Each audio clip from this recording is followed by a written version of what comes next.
o Senhor Jesus esteve aqui, uma das coisas que acontecia quando ele começou a manifestar o seu poder, quem ele era, é que as pessoas começavam a ficar impressionadas com quem ele era. Porque até então eles só haviam ouvido os profetas, e já fazia muito tempo essa geração havia se passado 400 anos depois do último profeta chamado Malaquias. E de repente aparece um profeta chamado João Batista, mas João Batista, ele foi com uma missão específica para preparar o caminho. Mas quando Jesus se manifesta, irmãos, a Bíblia diz que quando ele falava, quando ele ensinava, as pessoas ficavam maravilhadas. Porque ele falava como quem tem autoridade. Não a autoridade que ele recebeu instituída por alguém, porque a autoridade que nós recebemos no reino de Deus, ela é resultado da ação da palavra e o quanto nós colocamos a palavra de Deus em prática na nossa vida. A autoridade não é porque alguém disse, olha, a partir de agora você é isso, você é um obreiro, você é um cooperador, você é um missionário, você é um pastor, você é um bispo, você é um apóstolo, você é um profeta, você é um líder. Não, autoridade não é isso, irmãos. Autoridade é resultado da manifestação da palavra no meu coração. E o quanto eu pego essa palavra e essa palavra se torna vida no meu caminhar. Porque as nossas atitudes, as nossas palavras, elas precisam ser respaldadas com o nosso comportamento, com a nossa atitude. E quando Jesus falava, irmãos, as pessoas ficavam boquiabertas, assustavam, porque eles nunca tinham ouvido alguém daquela forma.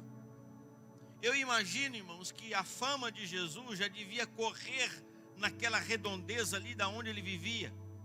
Tanto que quando ele chega e começa a chamar os discípulos para que se tornassem seus apóstolos, seus seguidores, aqueles homens imediatamente abandonaram tudo e seguiram ele. Eles não estavam vendo Jesus ali pela primeira vez.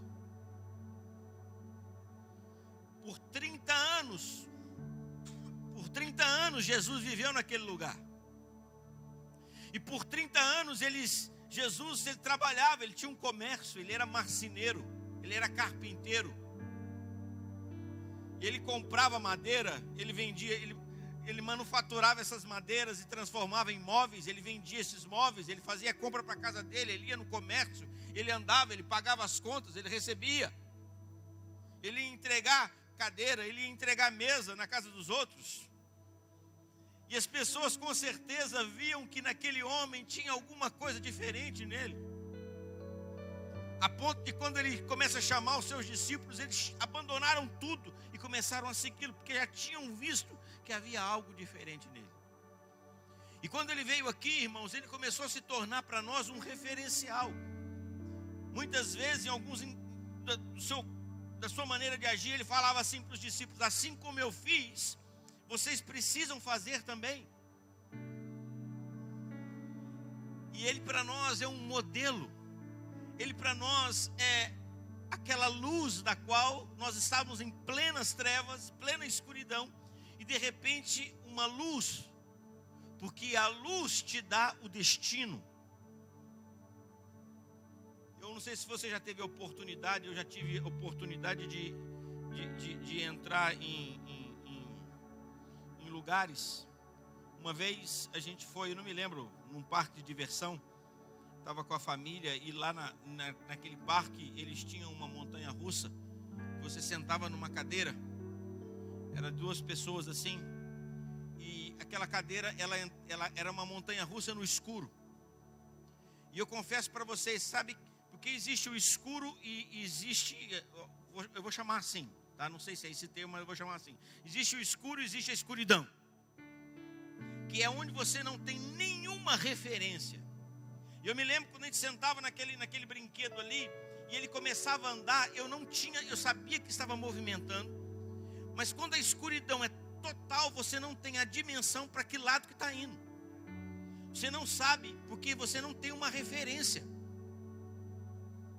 Parece que é uma coisa, não, mas lógico, não, você perde a referência quando você está em plena escuridão.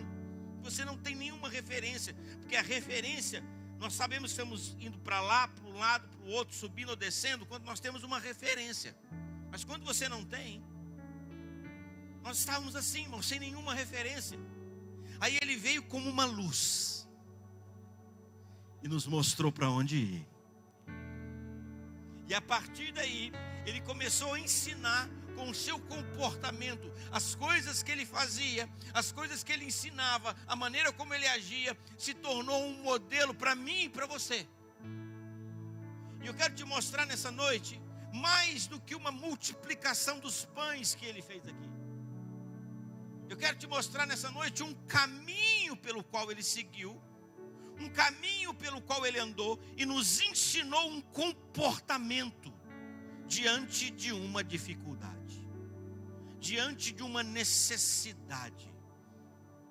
Porque quando você está diante de uma necessidade e aquela necessidade está fora do seu alcance, e muitas vezes nós passamos por elas, porque Deus nos deixou, e você vai perceber aqui que existem coisas que nós temos que fazer, mas existem coisas que nós dependemos dele.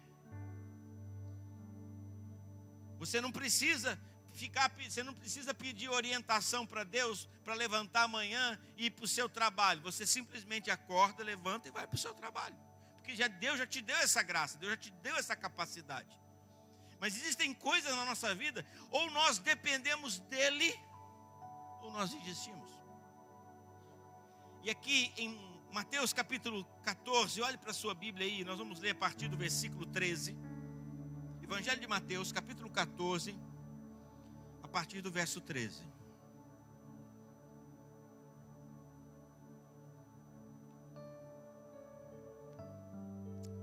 Coloca um sol maior aí, Marcos. Porque ele vive, posso crer no amanhã. Porque ele vive, temor não há. Mas eu bem sei, eu sei que a minha vida está nas mãos do meu Jesus que vive está. Jesus ouvindo isso, versículo 13, Jesus ouvindo isso, retirou-se dali num barco para um lugar deserto, à parte. Sabendo as multidões, vieram da cidade seguindo-o por terra. Desembarcando, viu Jesus uma grande multidão, compadeceu-se dela e curou os seus enfermos. Você tem ideia o quanto esse pessoal andou, irmãos? O Mar da Galileia, ele, na verdade, ele é chamado de mar, mas na verdade ele é um lago. Se você olhar, você pôr lá no Google Maps, pôr lá Mar da Galileia, você vai ver que ele é um lago. Mas ele é tão grande que ele era chamado de mar. O Mar da Galileia, ou esse lago da Galileia, mas a Bíblia chama de Mar da Galileia, ele tem 13 quilômetros de largura por 21 quilômetros de comprimento. Jesus então, ele embarca aqui de um lado e ele ia para o outro lado, ele ia andar praticamente quase 13 quilômetros. Eu não sei em qual lugar que ele praticamente estava ali nas margens. Acredito, pela história da cidade, pela geografia da cidade, ele estava quase no meio ali dos 21 quilômetros.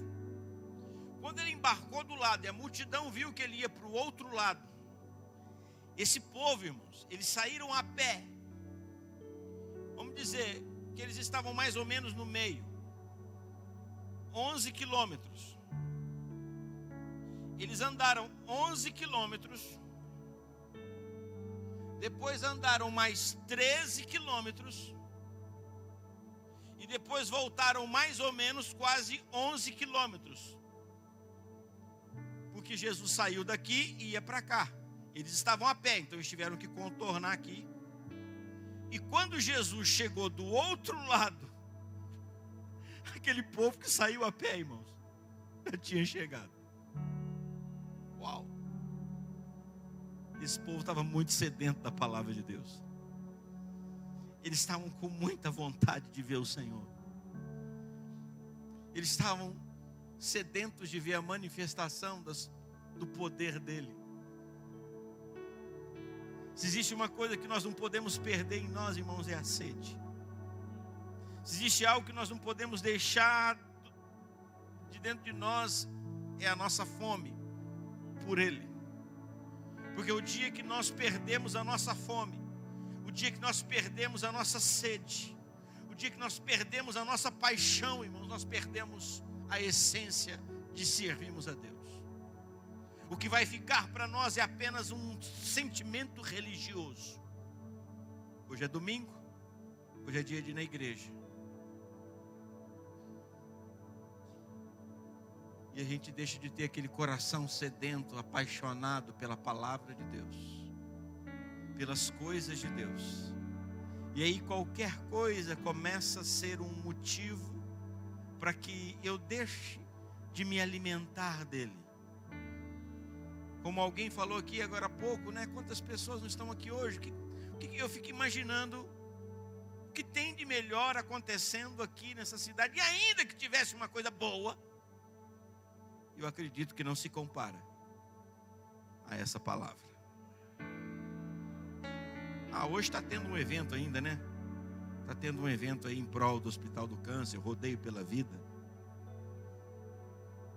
Começou essa semana. Tem gente que está lá uma hora dessa, com certeza vai ter pessoas que estão lá. Andando entre as barracas, comendo batata frita, churrasquinho. Daqui a pouco deve ter algum show no final da noite. Eu preferi estar na casa do meu Deus. Um dia nos teus átrios vale mais do que 1000 em qualquer outro lugar, disse o salmista Davi. Nós não podemos perder a paixão, irmãos. Nós não podemos perder a sede dele, o desejo de nos alimentarmos, de precisarmos dele a cada dia na nossa vida. Aquela multidão andou muito para se encontrar com ele. E quando ele encontra um coração sedento, você pode ter certeza que você será alimentado. Aquela multidão, irmãos, aquela multidão, ela foi alimentada, porque olha o que aconteceu aqui, capítulo 14, versículo 14, desembarcando Jesus, viu uma grande multidão. E aqui está a primeira coisa que precisa haver no nosso coração, que o Senhor Jesus nos ensinou. Compadeceu-se deles e curou os seus enfermos. A maior motivação de Jesus, o que movia ele, era a compaixão que ele tinha pelas pessoas. Eu confesso que isso é algo que nós precisamos aprender no nosso dia a dia. Não é algo fácil de se ter no coração. Porque a compaixão, ela é muito natural quando ela está muito próxima de nós. Um filho, quanto maior a proximidade de nós, mais facilidade nós temos de ter compaixão. O que você faz por um filho seu? Acredito que você faz qualquer coisa. Se precisar dar um coração, você dá um coração para um filho. Você dá, tenho certeza que, independentemente de sua idade, você dá o seu coração para o seu filho. Você faz isso. Nós não temos dificuldade de movermos em compaixão quando a coisa está muito ligada ao nosso sangue. Mas à medida que isso vai se distanciando de nós, é uma realidade, irmãos, nós não podemos esconder isso.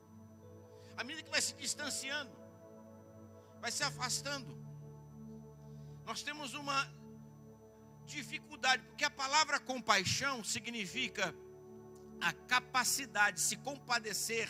Ter compaixão significa a capacidade de se colocar no lugar do outro. Como eu disse, quanto maior a proximidade, maior a facilidade que nós temos de fazer. Mas agora Jesus, irmãos, ele tinha compaixão de gente que ele não conhecia. Jesus, ele tinha compaixão de gente que não era parente dele, não era amigo dele, não era vizinho dele, não era conhecido dele. E muitas dessas pessoas eram pessoas até interesseiras, que estavam ali buscando ele apenas para resolver o seu problema. E mesmo assim ele olhava para essas pessoas e ele tinha compaixão delas. Meu Deus, que lugar que esse homem vivia, irmãos. Que dimensão que esse homem vivia. E ele está nos ensinando um caminho aqui, que se nós queremos experimentar, saciar a sede e a fome, nós precisamos olhar para as pessoas e ter compaixão delas. A Bíblia diz que ele se entregou por nós, sendo nós ainda pecadores. O que nós fizemos para ser merecedores de tamanha compaixão? O que fizemos, irmãos? Nada. O que nós temos de especiais? Nada. Nada. Mas mesmo assim, ele olhou para nós e ele se compadeceu de nós. Eu quero dizer uma coisa para você nessa noite. Quando ele olha para um coração das pessoas, e eu não estou falando aqui porque a sua morte foi uma morte universal, independentemente de quem o buscou ou não. Mas aqui há uma diferença para aquele que foi ao encontro dele. Jesus não dependeu para ele morrer aqui, ele não dependeu de ninguém ir buscá-lo, de ninguém o adorá-lo. Ele não tinha nenhuma garantia de que alguém ia se tornar um seguidor dele depois da sua morte. Mas mesmo assim ele veio. Mas o que eu quero te mostrar nessa noite é que quando você tem uma fome, quando você tem uma sede e você decide ir ao encontro dele, pode ter certeza, ele vai saciar sua fome, ele vai saciar sua sede, ele vai curar suas feridas, ele vai sarar sua alma, ele vai curar o seu corpo.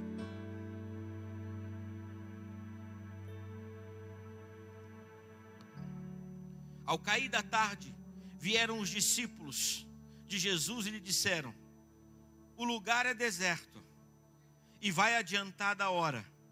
Despede, pois, a multidão, para que, indo pelas aldeias, comprem para si o que comer. Aquela multidão, irmãozinho, você vai encontrar em alguns evangelhos, diz que eram mais de 5.000 pessoas, 5.000 homens, fora mulheres e crianças. E hoje, nessa época de hoje, já tem criança. Imagina naquela época, irmãos, tem televisão, internet, rede social. O povo tinha filho e tinha muito, mas muito menino. Então dá para se imaginar ali que no mínimo, aquela multidão, ela beirava em torno ou até passava de 10.000 pessoas. Eu acredito, contando homens, mulheres e crianças. Imagine só, uma multidão de 10.000 pessoas, eles haviam andado muito rápido para se encontrar com Jesus, andaram quilômetros e quilômetros e quilômetros a pé, chegaram até Jesus, ficaram ali por horas ouvindo os ensinamentos. Os discípulos dele chegam para Jesus e falam assim: Senhor, já está tarde, despede a multidão para que eles possam ir para algum lugar, porque não teve coffee break ali, irmãos. Não teve chazinho com biscoito durante a pregação de Jesus. O negócio foi pauleira ali, ó.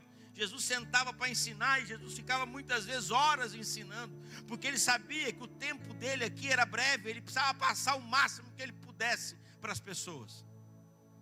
E quando os discípulos viram aquela cena, falaram assim: Senhor, está na hora, ó Senhor, já está na hora de despedir. A multidão despede, porque aí eles vão para as vilas, eles vão para os vilarejos, vão para a cidade, eles vão poder comprar alguma coisa. Aí Jesus vira para ele e fala assim para eles: dá vocês de comer.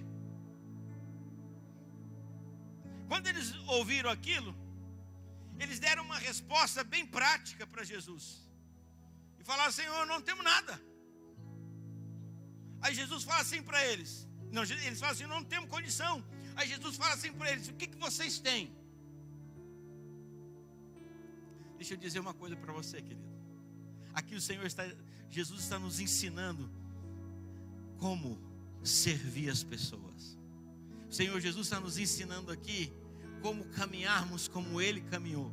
Porque as atitudes que Ele teve são um modelo, são um referencial para mim e para você hoje. Há pessoas hoje que você está precisando alimentá-las.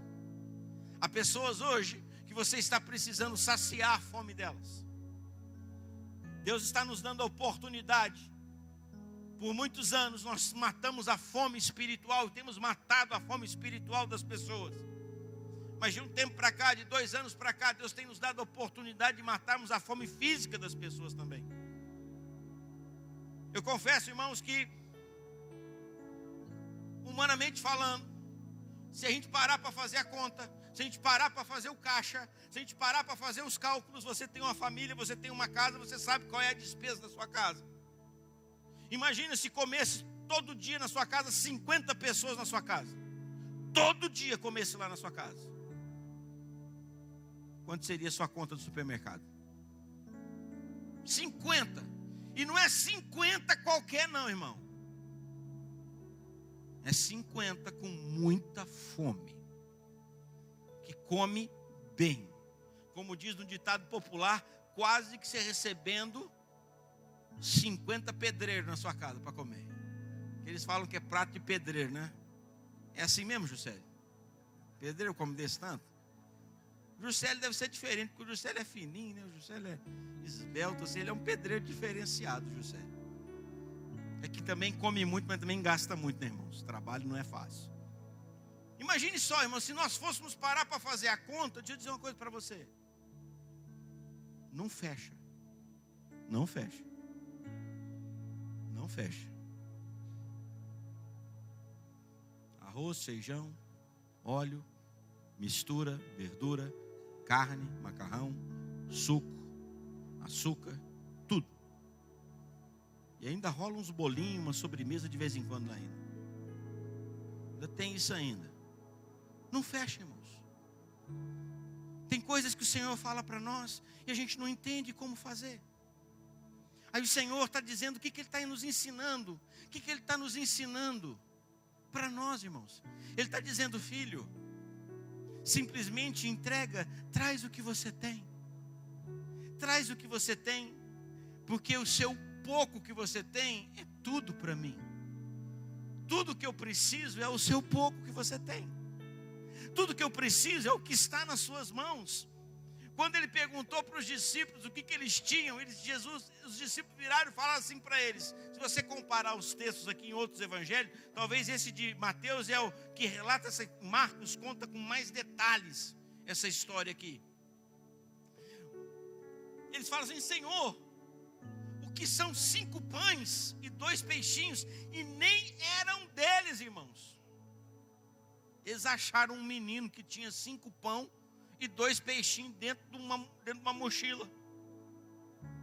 Acho que eles saíram perguntando, e o menininho lá agarrado na mochila dele. Agora, sanduíche de sardinha, né, irmão? Imagine só o tanto que cheira. Não tinha jeito de esconder. Um sanduíche, era o único que tinha ali um sanduíchezinho de sardinha escondido ali, irmão. Acho que os discípulos foram no cheiro ali e falaram assim: você tem alguma coisa aqui, menino? Não, não tem não. Mas estou brincando, o menino ele não escondeu não, ele se ofereceu. E o que eles tinham, nem deles eram. Mas eles simplesmente falaram assim: Senhor, o que eu tenho está aqui, né? É isso aqui. E Jesus disse assim: me traga. Jesus, porém, lhe disse: não precisam retirar-se. Versículo 16, né? Dai-lhes vós mesmos de comer. Mas eles responderam: não temos aqui senão 5 pães e 2 peixes. Então ele disse: trazei-mo. Trazei-mo. O que você tem para poder servi-lo? Talvez você olhe para você e você se julgue com tão pouca capacidade. Você se julgue com tão pouca condição, com tão pouca habilidade. O Senhor manda te dizer nessa noite: filho, filha, me traz isso aí que você tem. Entrega nas minhas mãos. Me dá. Não, mas eu não sei fazer quase nada. Eu queria poder ter um talento de pegar um microfone e falar. Eu queria ter condição de cantar, saber cantar. Eu queria ter condição de saber tocar um instrumento. Eu queria ter condição de saber dar uma aula ou ensinar alguma coisa. Eu queria ter condição de fazer essas coisas, mas eu não sei nada disso. O Senhor está mandando te dizer: o que você tem? O que você tem? Me traz, filho. Me traz. Coloca aqui na minha mão. Coloca aqui na minha mão. Queridos, nós precisamos entender que todos nós temos talentos dentro de nós.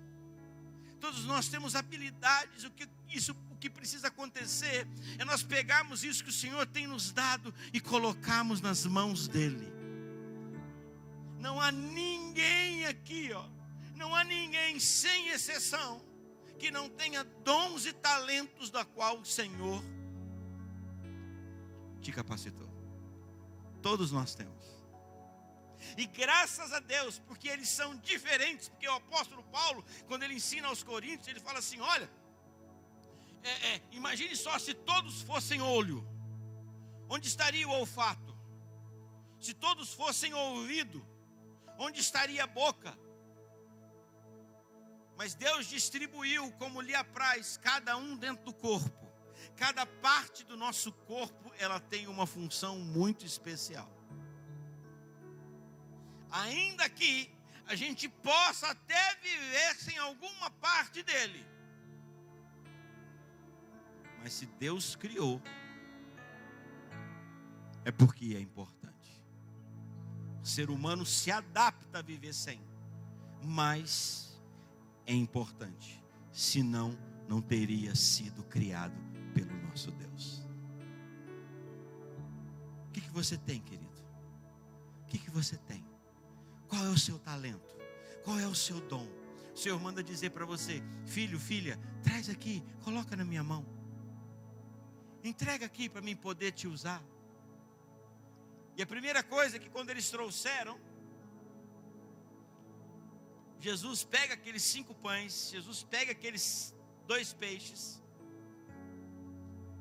E versículo 19: e tendo mandado que a multidão se assentasse sobre a relva. Interessante que Jesus fez com que eles se assentassem sobre a relva. A relva não é pedra. A relva não é mato. A relva não é um lugar onde há espinhos. A relva fala daquele pasto verde. Sabe quando os animais comem e depois vem a chuva e começa a nascer aquela grama, aquele primeiro matinho macio, aquele verdinho que para os animais aquilo deve ser uma delícia, né? Aquilo para o animal deve ser igual um contrafilé para a gente, macio, suculento, cheio de sabor. Era sobre aquela relva que Jesus, era aquele matinho ali, sabe, macio, que eles estavam ali, que Jesus pediu primeiramente que eles se assentassem. O que isso nos ensina? Quando você pega aquilo que o Senhor te deu e você entrega para Ele, a primeira coisa que Ele vai fazer com você é: filho, filha, senta aí, fica quietinho, deixa comigo agora, espera. Porque o grande problema nosso, irmãos, é que nós queremos saber como fazer. Nós queremos saber como funcionar.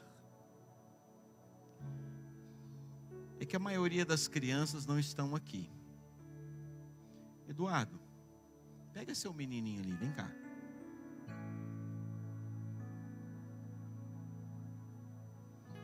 Eu dei um exemplo desse há muitos anos atrás, eu acho que quando o Miguel era pequenininho. Eu não sei se ele vai ficar assustadinho, se ele fica... Põe ele aqui em cima, em pé aqui. Isso. Dá um só, a face fica de frente para ele, só um pouquinho, bem pertinho. Fala para ele pular em você. Pula no papai.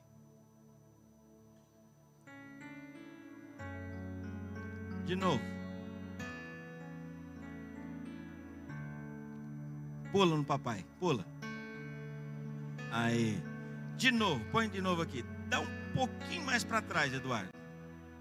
Aí. Vai. Ó. Tá bom. Pode aplaudir o Senhor, querido.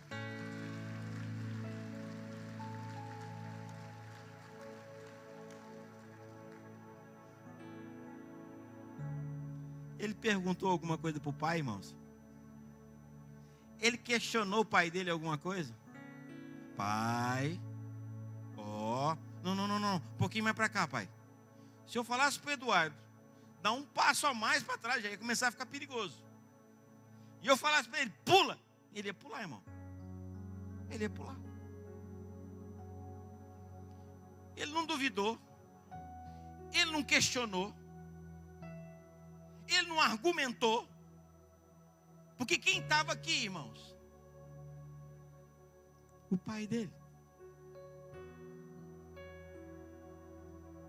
Quando você entrega, o grande problema, por que eu quis dar esse exemplo? Porque o grande problema nosso é quando nós entregamos, ainda que a gente ache pouco, a gente entrega nas mãos de Deus, mas depois a gente fica questionando, e fala, Senhor, como é que vai ser? Que jeito que vai ser? Que hora que vai ser? Que maneira que vai ser? Senhor, mas eu não tenho condição. Senhor, mas eu isso, mas eu aquilo. Querido, o Senhor, depois que recebeu os 5 pães e os 2 peixinhos, mandou eles se assentarem sobre a relva. Assenta aí, meu filho, fica quietinho. Acalma.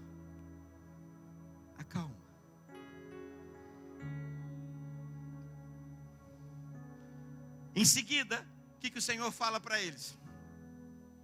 E tendo mandado que a multidão se assentasse sobre a relva, tomou os pães e os peixes, e erguendo os olhos para o céu. Há um outro texto que o Senhor fala, numa outra passagem, que o Senhor os organizou. Deus organizou isso, e organizou eles ali. Mandou assentar e pediu que eles se organizassem. O que isso significa? Significa que a primeira coisa, eu entrego o que o Senhor me pediu. Segundo, eu me assento e me acalmo e descanso sobre a relva. Salmo 23. O Senhor é o meu pastor e nada me faltará. Ele me faz repousar em quê? Pastos o quê? Verdejantes. É sobre a relva.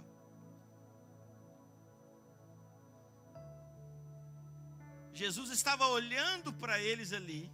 Há uma outra passagem que Jesus fala assim, que Jesus se compadeceu deles, porque eles eram como ovelhas que não tinham o quê?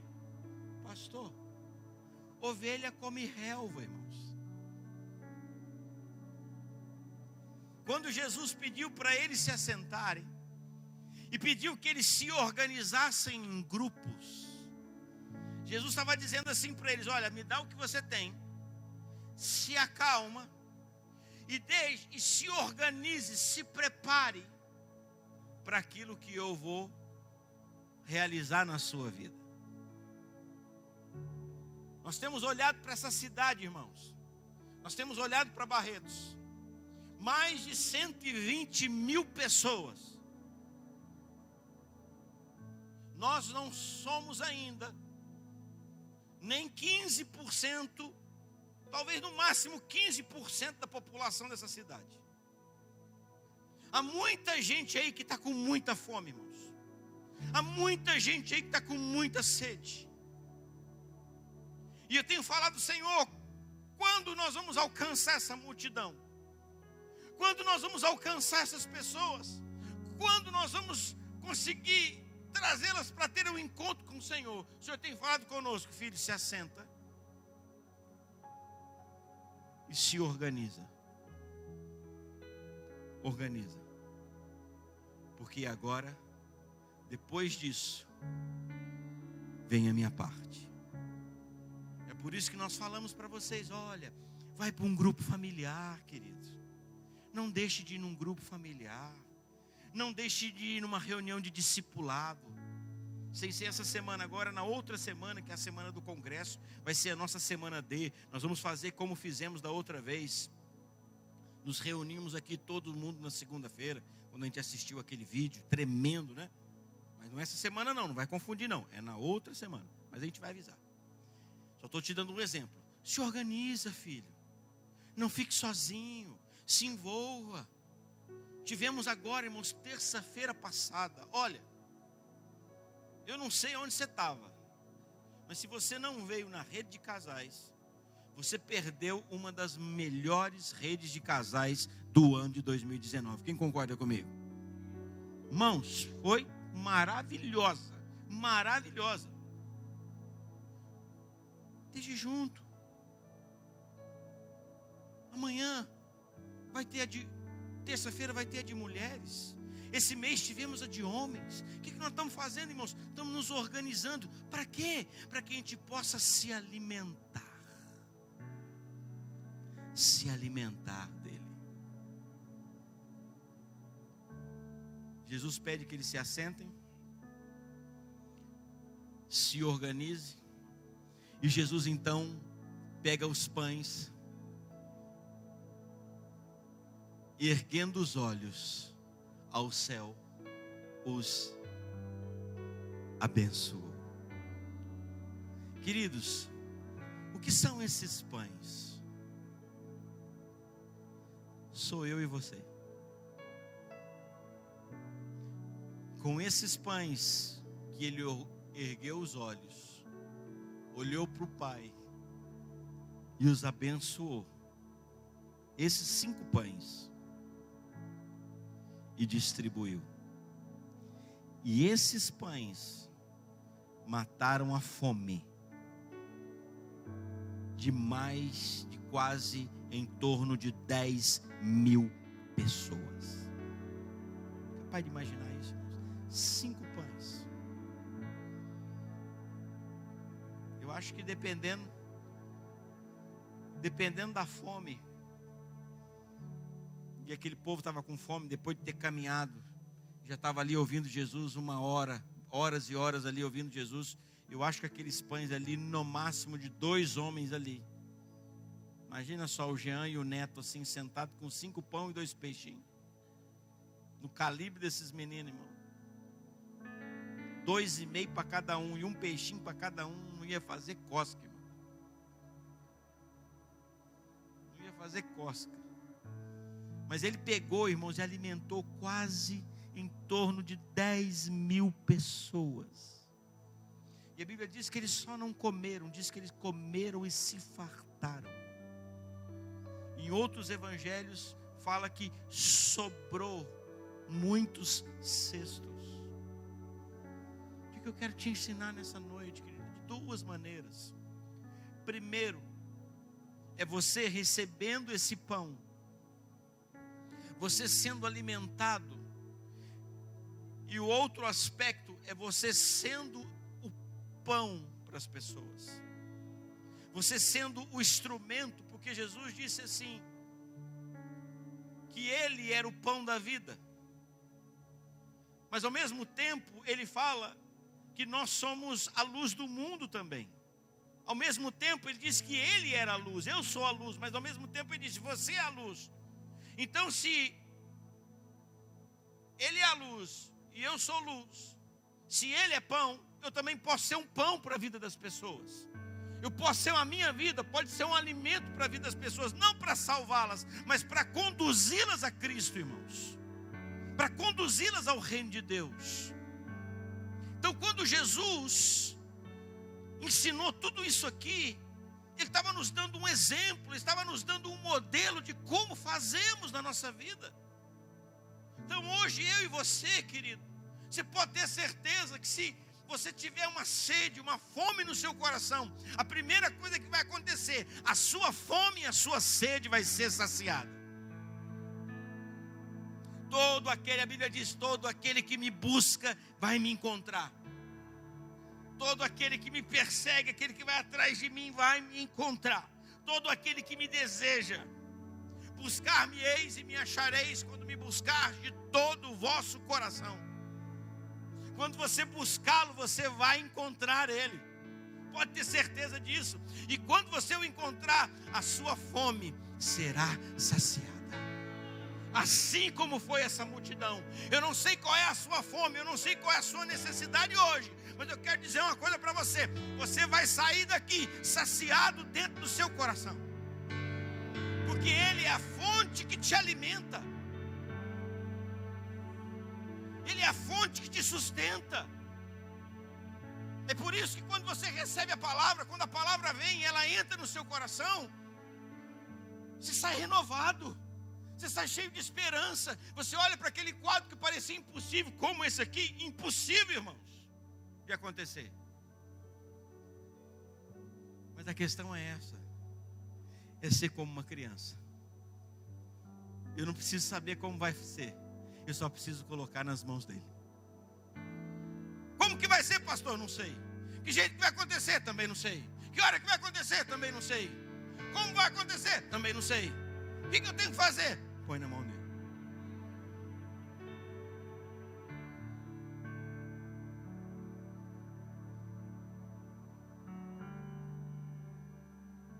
Sabe aquela famosa gíria no futebol que o pessoal fala assim: joga para fulano, põe no pé dele, põe a bola no pé dele, deixa, põe no pé dele, apertou, joga no fulano, joga no fulano que ele resolve.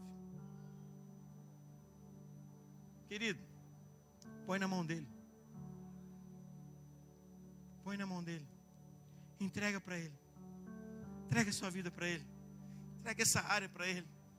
Entrega essa situação para ele. E pode ter certeza que o milagre, o seu alimento vai vir. Porque ele vai olhar para você. Ele vai erguer os olhos para o céu. E vai dizer: Pai, eu te dou graças. E eu abençoo esse pão. Hoje, Ele te dá pão, mas Ele também faz de você pão. Terminando, nós vamos orar. Versículo 19: tendo mandado que a multidão se assentasse sobre a relva, tomando os 5 pães e os 2 peixes, erguendo os olhos, os abençoou. Depois, tendo partido os pães, deu aos discípulos. E estes, o quê? As multidões. Primeiro você recebe pão, depois você se torna o pão. Primeiro ele deu para os discípulos. Come aí, moçada. Come aí. E eu fico imaginando, irmãos, a cara daqueles camaradas, à medida que eles iam tirando o pão daquela cesta. Eles comiam pão e a cesta não abaixava. Eles comiam mais outro pão e a cesta não abaixava. Eles comiam mais outro pão e a cesta não abaixava. Aí Jesus, em outras palavras, diz assim: vocês comeram? Já se alimentaram? Agora começa a entregar para eles. Eu fico imaginando, irmãos, porque a gente não é diferente deles. Eu fico imaginando aqueles caras segurando aquela cesta de pão, irmãos. Acho que ele nem olhava na cara das pessoas, não tirava o olho. Eu não tiraria o olho de dentro da cesta.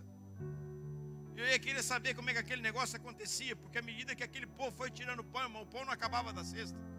E foram tirando pão, e foram tirando pão. Imagina aqueles caras ali vendo um milagre na cara deles, irmão, na cara deles. Outros lá, quem estava lá atrás, não sabia nem o que estava acontecendo. Eu acredito que, imagina só, irmão, 10 mil pessoas, nós temos aqui 1000 poltronas. Imagina 10 vezes isso aqui lotado. Aonde esse povo estava, devia estar do outro lado da avenida já, irmãos. Não tinha microfone naquela época. Jesus falava, quem estava ouvindo aqui, quem estava perto, acabou ouvindo. Aquele povo que estava lá, os últimos lá até pensado assim, nossa, onde é que esse povo arrumou tanto pão? O estoque deles era bom, hein? Rapaz, nem sabia o que estava acontecendo, irmãos. Mas quem estava ali, ó, os discípulos que estavam ali, ó, os caras que estavam com a cesta ali, os caras estavam maravilhados, irmãos. Eles estavam ali na boca do milagre. Eles estavam ali na boca do milagre ali. E eles olhando para aquele cesto, e o nego enfiando a mão dentro do cesto. Já viu festa de aniversário quando demora para servir a comida? E crente é um bicho horrível, né, irmão? Oh, meu Deus.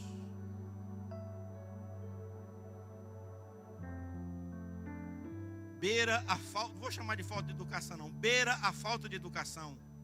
Irmãos, o povo não pegava, o povo às vezes avançava. Imagina aquele povo enfiando a mão, talvez estava organizado ali na cesta ali, mas ninguém pegava um pedacinho de pão não, irmão, pegaram o pão com gosto, irmão. Pegaram o pão com gosto, né? Foi enfiando a mão dentro do cesto e foi tirando o pão. Foi enfiando a mão, porque eles estavam divididos em grupos. O menor grupo era em torno de quase 50 pessoas. E eles foram tirando, imagina 50 pessoas, punha o pão lá no meio, lá e 50 mãos enfiando, tirando o pão, irmão. E os caras aqui não tiravam o olho da cesta, irmão. Acho que os caras falavam assim, meu Deus, o que é isso? Eu ia olhar por baixo, eu ia falar assim, não, isso é truque, isso é alguma coisa, não é possível. O que está acontecendo? Tem fundo falso aqui, mas mesmo que tivesse fundos falsos, é muita gente. E foram tirando pão, irmãos. Foram tirando pães. E o pão não acabava. Mas antes, eles foram alimentados. E depois eles se tornaram uma fonte de alimento para as pessoas. Sabe por que Deus quer te abençoar, querido? Sabe por que Deus quer te prosperar? Sabe por que Deus salvou você? Sabe por que Deus transformou a sua vida, transformou o seu casamento? Irmãos, vamos dizer uma coisa para você, vamos falar a verdade. Se Deus tivesse Jesus tivesse vindo aqui, se nós tivéssemos um encontro com Jesus apenas para ir para o céu, irmãos, preste atenção, vamos ser lógicos, ainda que a morte para a gente é uma coisa misteriosa, e todo mundo sabe que quer morar no céu, mas ninguém está querendo morrer, ou tem alguém querendo morrer? Acho que não, né? A gente quer morar com Jesus, mas não quer mesmo morrer. O melhor de tudo é ser arrebatado, porque vai ser arrebatado vivo, né, irmão? É a melhor experiência, todo mundo sonha com isso. Mas se o propósito de Deus fosse levar a gente para o céu, irmãos, era você se converter, fazia o apelo aqui, imagine só. Quem quer aceitar Jesus, vinha todo mundo aqui na frente, você recebe Jesus, põe a mão no seu coração, Jesus meu Salvador, tal, aleluia, pode levar Jeová, morria todo mundo. No próximo apelo não ia vir ninguém, né, irmão? Já pensou? Mas vamos dizer, você acha que Deus te salvou para te levar para o céu só, irmãos? Você acha que Deus te salvou para simplesmente fazer você morar lá? Não é isso, irmãos. O céu não é o nosso destino, o céu é a nossa origem. Nós viemos de lá, nós vamos voltar para lá, irmãos, porque nós já viemos de lá. Eu não estou indo para um lugar novo, eu estou indo para onde eu já vim de lá. Porque eu vim de Deus, eu nasci de Deus, irmãos. Então, quando Deus te salvou, Ele te salvou com um propósito. Deus te prospera, querido, Deus te prospera com um propósito. Não é para você comprar um carro, 2 carros, 2 casas, 3 casas, uma fazenda, 2 fazendas, uma chácara, 2 chácaras, 5 chácaras, um avião, um navio. Não, irmão, Deus te prospera para que você seja um instrumento dEle para ajudar pessoas, para matar a fome, matar a sede de tanta gente que está aí fora, irmãos. Porque senão a gente fica vivendo só para o nosso ventre, a gente fica vivendo só para a nossa necessidade, a gente fica vivendo só para os nossos sonhos, irmãos. Não é isso que Deus planejou para nós. Primeiro Ele mata a sua fome, mas Ele quer te usar como instrumento dEle para matar a fome das pessoas que estão lá fora, para ser um instrumento dEle. A estação dos frutos fala de nós nos tornarmos um alimento, fala de nós estarmos ligados uns aos outros. fala de discipulado, fala de relacionamento. Porque como a pastora Denise ministrou na última quinta-feira, se nós não tivermos enxertado na videira, irmãos, nós não podemos fazer nada. Nós somos enxertados, diz a palavra. Eu e você somos resultado de um enxerto. Um ramo ruim, enxertado numa oliveira boa. Eu começo a receber a seiva daquele tronco, daquela árvore. E eu começo a produzir bons frutos. Coisas que eu e você nós não éramos capazes de fazer. Mas agora nós podemos. Por quê? Porque nós fomos primeiramente alimentados por Ele. E agora você pode se tornar um alimento para as pessoas. Entenda o seu propósito. Você está aqui nessa terra com um propósito. Você está aqui para cumprir uma missão, para correr uma carreira. E essa carreira, irmãos, não tem a ver com a terra, essa carreira tem a ver com o céu. Porque a nossa vida aqui, diante da eternidade que nós vamos viver lá, é muito pequena, irmãos. Deixa eu terminar dando um exemplo que eu lembrei aqui. Há muitos anos atrás, nem sei quanto dizer, alguns aqui até já assistiram esse filme, chamado A Lista de Schindler. Esse filme, ele é muito grande, tem não sei quantas horas de duração. Ganhou vários Oscars. Ele foi gravado em preto e branco, mas ele é um filme recente para a nossa época agora. A meninada não gosta disso não, porque chama isso de spoiler, né? Para quem não assistiu, spoiler é contar o filme. Não dá spoiler não, pai. Porque conta o filme não, mas eu vou dar um spoiler aqui. O filme é antigo demais, depois você assiste. Mas no final da vida, irmãos, um alemão, ele começou a pegar, ele era muito rico, milionário, e ele começou a criar empresas fictícias para poder salvar judeus. Ele salvou milhares de judeus, irmãos. Milhares. E no final, quando eles estavam saindo, e ele entrou no carro, porque os alemães eram muito corruptos, e ele comprava os alemães, só que ele comprava os alemães, ele subornava os alemães para salvar a vida. Ele dava dinheiro e salvava uma pessoa. E no final da vida dele, no final de quando eles já estavam para a guerra, a Segunda Guerra estava para terminar, e ele foi entrar no carro, porque ele tinha que sair do local onde é que ele estava, e ele começou a olhar para ele e falou assim: esse relógio aqui, ó, esse relógio aqui valia mais 2 pessoas. Aí ele olhou para o anel e falou assim: esse anel aqui valia mais uma. Aí ele foi olhando esse carro que valia. Aí o pessoal, aí os próprios judeus falavam assim: você já fez muito, você tem ideia de quantas pessoas você salvou? Você salvou milhares. Ele criava fábricas, irmãos, ele inventava fábricas. E contratava os judeus para trabalhar nas fábricas. Os caras não sabiam fazer nada. Criou fábrica de panela, os caras não sabiam fazer panela. As panelas saíam tudo com defeito. E ele tentando contornar a situação com os alemães. E no final, ele falou assim: valeu a pena. Irmão, nós precisamos chegar no final da nossa vida e ver que valeu a pena a gente passar por aqui. Precisa valer a pena, irmãos. Precisa valer a pena. E a única coisa que vale a pena, irmãos, é quando a gente olhar lá fora e começar a ver pessoas que estão precisando ser alimentadas. Porque alimentar o seu filho, irmãos, eu não preciso te impulsionar, eu não preciso te motivar para você levantar todo dia, ir para o seu trabalho, ganhar o pão de cada dia, e para alimentar os seus filhos dentro da sua casa, suprir as suas necessidades. E você não precisa de motivação para isso. Isso aí você faz naturalmente. Eu estou falando de lá fora, irmãos. Estou falando de pessoas que não tem quem fazer por elas. Estou falando de pessoas que estão perdidas lá fora, precisando conhecer o amor de Deus. Pessoas que estão lá fora, precisando olhar para nós e ver fruto nessa árvore que somos eu e você. Você é uma árvore de pão, irmãos. Ou melhor dizendo, você é uma padaria, irmão. Tem pão aí dentro de você para matar a fome de muita gente. para matar a fome de muita gente. Amém? Você quer ter sua fome saciada, irmão? Amém? Vamos ficar em pé, vamos orar. Mas deixa eu dizer uma coisa para você.